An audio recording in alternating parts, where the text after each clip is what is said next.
Good evening and welcome to the World Now at 4. I am Aidnan Lubem. First, let's talk the headlines. On the headlines, Nigeria declares readiness for vaccine manufacturing. Nigeria's elections key to ECOWAS future, according to ECOWAS. Still on the headlines, Russia accused of sabotaging Ukraine water pipe to Mykolaiv. And on sport, NFF president to arrive India ahead of Flamingo semis. And now the news in detail. Nigeria's President Muhammadu Buhari has expressed the country's readiness to become a global hub for sustainable manufacturing and distribution of vaccine and biological pharmaceuticals to support initiatives to keep all of mankind safe. Addressing the World Bell Summit 2022 in Seoul, South Korea on Tuesday today, the Nigerian leader pledged commitment to global response to known or emerging pathogens, including the global vaccine assurance ecosystem and equitable access for all.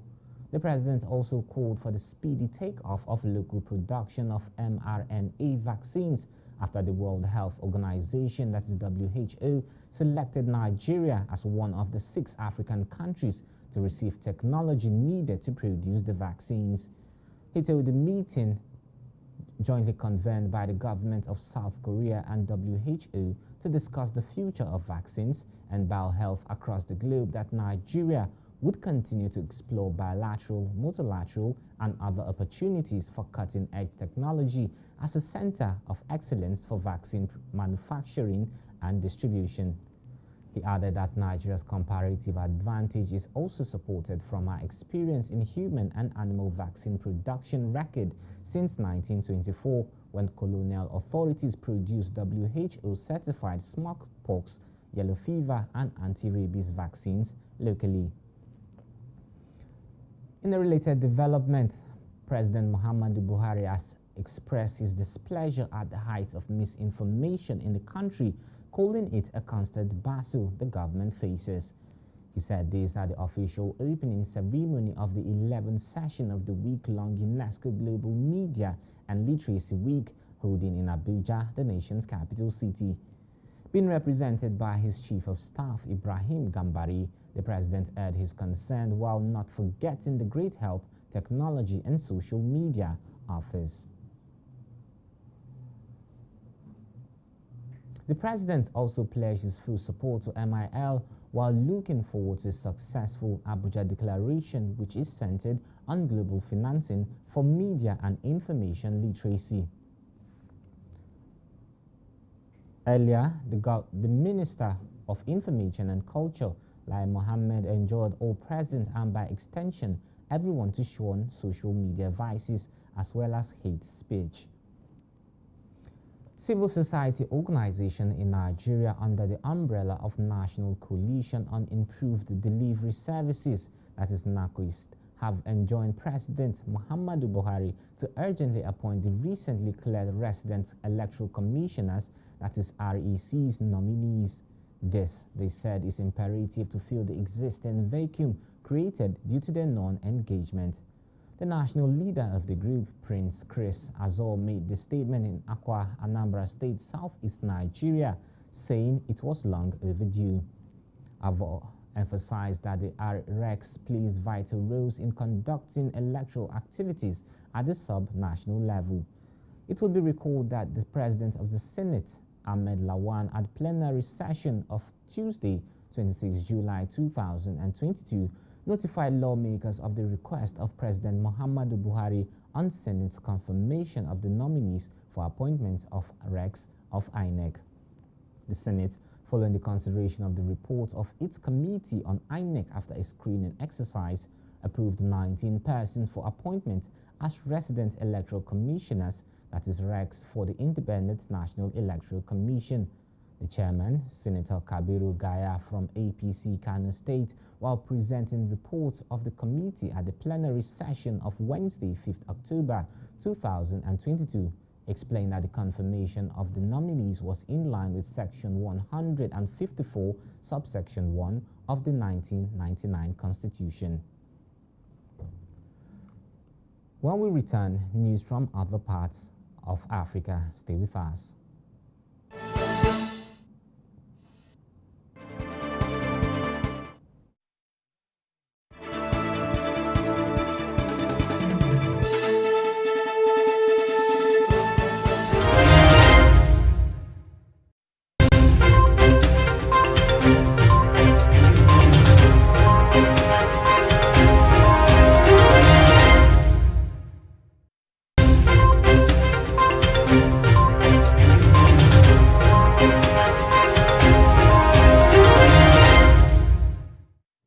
Welcome back and thank you for staying with us. Now to news from other parts of Africa.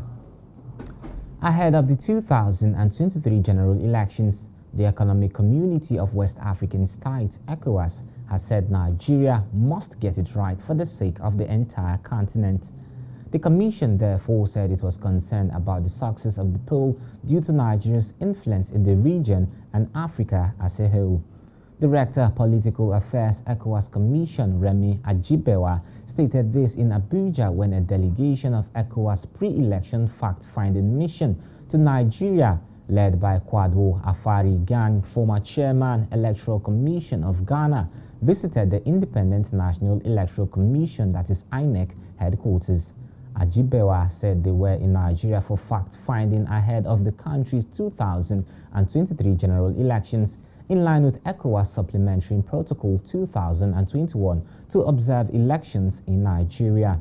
According to him, Article 11, 12 and 13 of the protocol mandated the Commission to deploy an electoral fact-finding mission to every member state of ECOWAS that were about to conduct general elections. He said ECOWAS looks forward to successful and credible elections in West African countries, especially Nigeria, in 2023, given the leadership role the country played in the sub-region. In his remarks, the INEC chairman Mahmoud Yakubu assured the ECOWAS delegation that Nigeria's 2023 general elections will be technology-driven to enhance the success of the election. Sudan on Tuesday blocked internet access nationwide as pro-democracy activists mark the first anniversary of a coup that derailed the transition to civilian rule, with hunger and inflation throttling the country. Waving Sudanese flags, protesters defied authorities who have launched repeated deadly crackdowns on past rallies, chanting power to the people and demanding that soldiers go back to the barracks. A year ago to the day, Army Chief Abdel Fattah al-Burhan seized power and arrested the civilian leaders with whom he had agreed to share power in 2019, when mass protests compelled the army to depose one of its own longtime autocrats, Omar al-Bashir. In Atbara, north of the capital Khartoum, hundreds of students on Tuesday took to the streets, resident Abdel Mohammed confirmed. Ahead of political rallies on Tuesday, protesters insisted that the revolution continues and called for the creation of a politically and economically free Sudan. The authorities in Khartoum ordered all public institutions, schools and businesses shut down Tuesday as security forces deployed heavily throughout the city, blocking roads and bridges. For a year, near weekly anti-coup protests have been met with force, most recently on Sunday when a protester was killed by a bullet fired by security forces, according to pro-democracy medics. We move to other parts of the world after this break. Don't go away.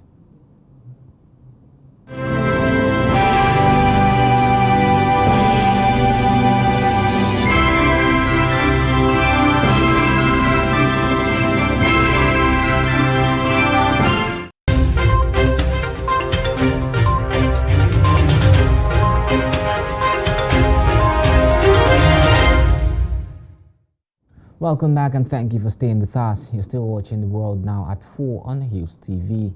Now to other parts of the world. For 6 months, homes in Ukraine's southern coastal city of Mykolaiv have been without clean drinking water. According to the military and UN experts, they believe Russian forces deliberately cut off the water supply last April. Satellite imagery and data suggest the pipeline to the city was deliberately destroyed while under Russian control. According to the report, destroying resources vital for civilian life is widely regarded as violations for international humanitarian law. But in recent weeks, Russia has further targeted Ukraine's power and water infrastructure, prompting shortages across the country. Queuing in the city of Mykolaiv to collect clean drinking water is dangerous, as the city is close to the front line and is often shelled. Since Russia's invasion, it has remained under Ukrainian control. Away from Ukraine now to the UN, where the UN's nuclear watchdog says it will send a team to inspect 2 sites in Ukraine at the government's request. According to newsmen, the location of the facilities was not announced, but Director General Rafael Grossi said that one of them was inspected last month. It comes amid Russian accusations that Kyiv is preparing to use dirty bombs. The IAE said it received an invitation from the Ukrainian government to carry out verification activities at two unspecified locations, adding that the agency's inspector already visited both sides regularly. Director General of IAEA, Grossi, said the institution inspected one of those locations 1 month ago, and all findings were consistent with Ukraine's safeguards declaration. The devices contain radioactive materials such as uranium, which is scattered through the air when its conventional explosive detonates. And now to the British Prime Minister. Rishi Sunak will become United Kingdom's new Prime Minister after winning the ruling Conservative Party's leadership contest, which was triggered by the resignation of Liz Truss last week. Sunak's win on Monday came days after Truss' resignation after her disastrous tax cuts plans and policy U-turns plunged the market into chaos. The unprecedented economic crisis drew a rare intervention from the Bank of England. Britain faces serious economic challenges and needs stability and unity, Sunak said on Monday in his first public speech since winning the contest. Recall that Sunak and Mordaunt had lost to Truss last month in the race to appoint a successor to then Prime Minister Boris Johnson. He was forced to announce his resignation in July after a wave of scandals linked to parties held during the COVID-19 lockdown. According to the report, Sunak will be the UK's first leader of colour and the first Hindu to take the top job. At 42, he will also be the youngest Prime Minister in more than 200 years. Sunak will be expected to impose deep spending cuts to try to rebuild the UK's fiscal reputation, just as the country slides into a recession dragged down by the surging cost of energy and food. We move to business news after this break. Stay with us.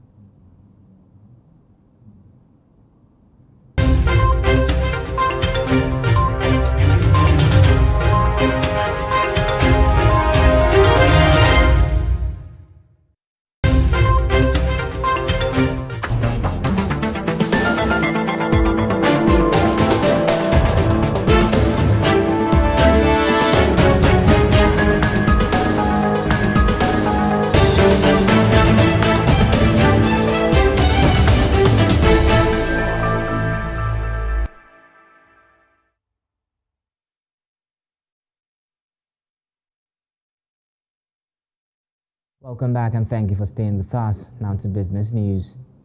The federal government of Nigeria has revealed that its latest findings show that about 1.2 million barrels of crude oil was consistently shut in by producers across various oil wells in the Niger Delta due to the incessant oil theft in the industry.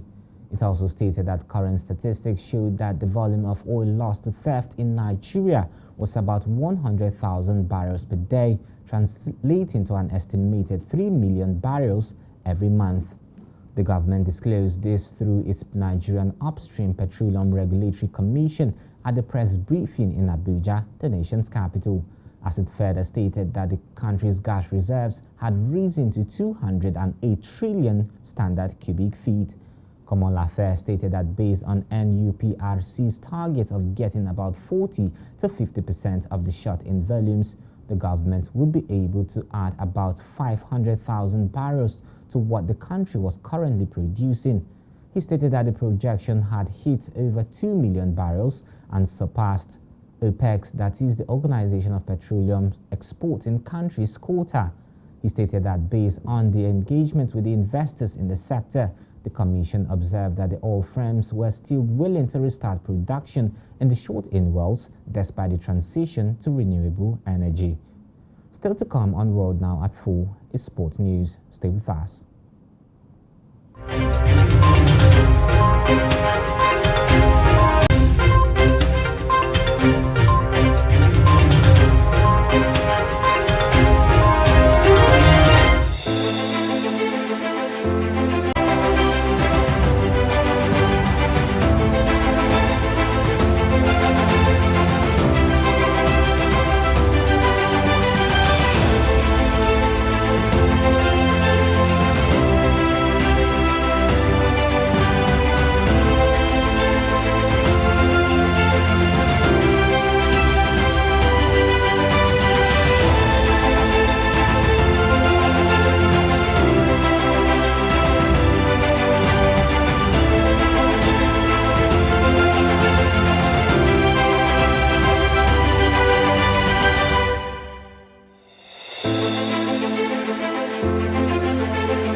Good evening and welcome to Sport News on World Now at 4.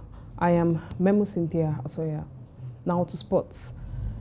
The Nigerian Football Federation, that is the NFF President Ibrahim Gusau, has promised to arrive in India on Tuesday to boost morale of the Flamingos in their final ticket clash against Colombia. The Nigerian under-17 women's national team earlier on Friday defeated competition favorite the USA 4-3 on penalties in the quarter-final to earn the first semi-final berth. Ibrahim Gusau, during a conversation with the players and officials, promised to be in India on Tuesday to give a morale-boosting support to the Bankole Olowokere-led team. Colombia, who defeated Tanzania in the quarterfinal, will face Nigeria in the semi-final on Wednesday, the 26th of October 2022.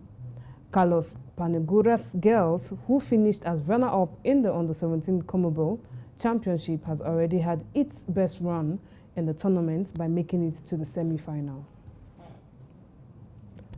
The federal government of Nigeria has stated that the decision to release some para-sports back in the National Sports Festival is for the interest of sports and development and empowerment of Nigerian youth athletes.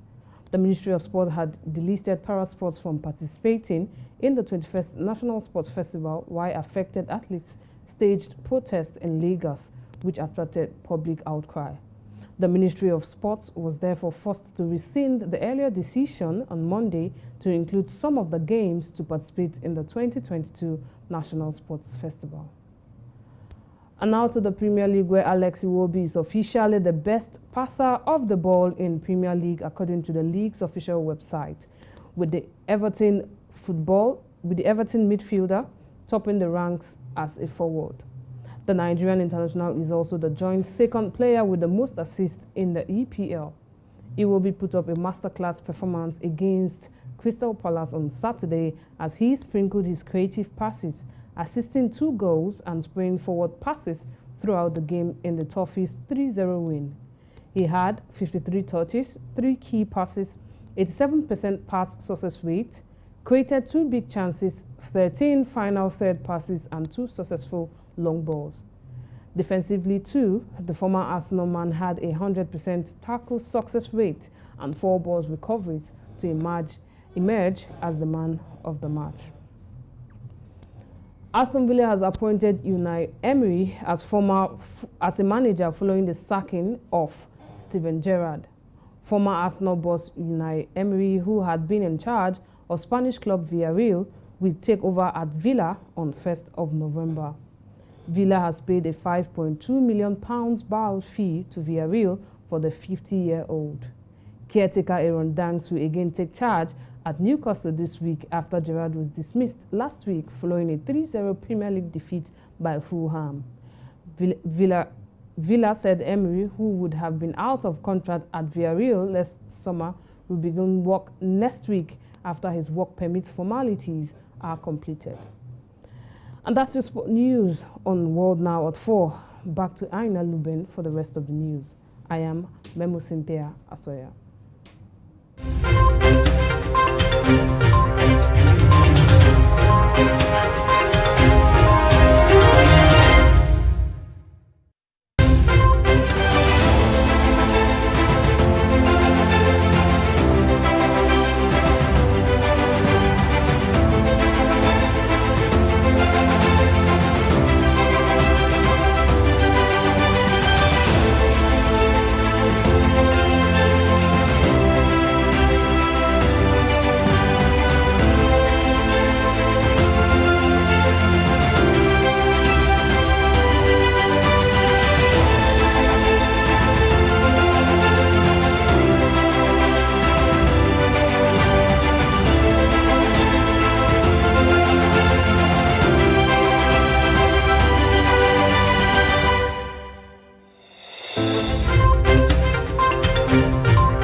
Welcome back from that sports update with Memo Cynthia.